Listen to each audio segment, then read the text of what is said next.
அஸ்ஸலாமு அலைக்கும். இன்றைய ஒரு ஹதீஸ் பார்ப்போம். பிஸ்மில்லாஹிர் ரஹ்மானிர் ரஹீம். பாவ மன்னிப்பு.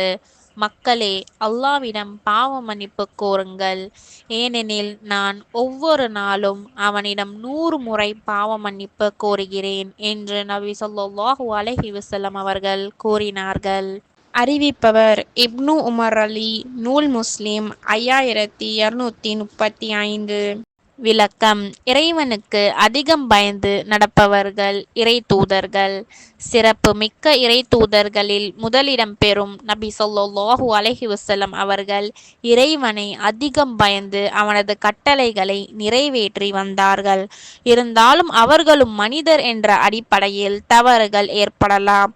அதற்காக நாள் ஒன்றுக்கு 100 தடவை இறைவனிடம் பாவ மன்னிப்பு கேட்டுள்ளார்கள்.